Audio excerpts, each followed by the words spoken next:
If you started your job as an analyst in a company or even as a consultant, there are a few formulas that you're going to use very often. And in this lesson, I want to teach you those concepts. So the first one is variance, then percentage increase decrease, and something called CAGR, which is the compound annual growth rate. So let's look at each one on its own. We start with variance. So often you will have budgets and then you will have actuals, and you want to know the percentage variance between the two. So the formula for this is actually actual minus budget over budget. So be careful. There are a lot of people, they do it over actual, and this is not correct. You have to do it over budget. So you can use this formula here. For example, we do equal, we open the parentheses, and we do actual minus budget divided by budget. And you'll get the number. So we can now go format it. We go here, we click on the percentage, and you get a percentage. If you want decimals, you can click here and you get 2 decimal points. You can also use another formula for this. So if I take actual over budget on its own minus budget over budget, it's actually actual over budget minus 1.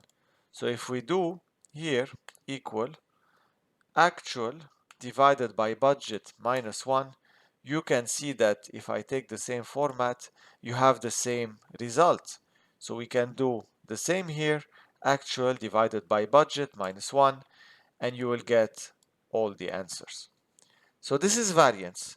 Let's look at increase and decrease. Let's assume that you have some numbers and you want to increase them or decrease them by a certain percentage. So the percentage in Excel can be written like this. So if you come here, for example, you write 10%, it automatically takes it as a percentage format. If you want, you can also do 10% as 0.1 and it will work. So it's up to you. But don't write 10 here, for example, and then select it and press here because you'll get a wrong number. Obviously, you can fix it. You can go here and remove 2 zeros and it will work, but it's just to save time. So usually, if n is my starting number, a percentage increase or decrease will be n plus n times this percentage.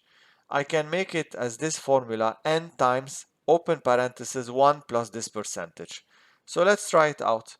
I can do equal 72 times 1 plus 10% close parenthesis, I get 79.2. And I can just drag it. So in this case, for example, since your percentage is negative, it will be 17 times 1 minus 5%, because here it's a minus. It will be 17 times 0.95, and then you'll get 16.15. So this is the second concept. The third concept is the CAGR. So CAGR, which is compound annual growth rate, is the rate of return that would be required for investment to grow from its beginning balance to its ending balance, assuming the profit were reinvested at the end of each period of investment lifespan. So that looks very complex, but in fact, if I simplify this, you can do the following. Assume I have $100, right? And I want to invest the money that I have at 10% every year. So the first year, I'm going to have 100 times 1 plus 10%. We learned it from the increase decrease, right? You do enter, you get 110. At the end of the first year, if I have 110, I want to invest all my 110 at 10%. I'm going to do equal this times 1 plus 10%. And I get 121. If I drag this formula, I can get the number for the third year. So 133.1. Now, in your job as a consultant or as an analyst in a company, a lot of times you'll get the hundreds and they'll tell you after 3 years, I have 133. So what was the growth rate every year to reach from 100 to 133?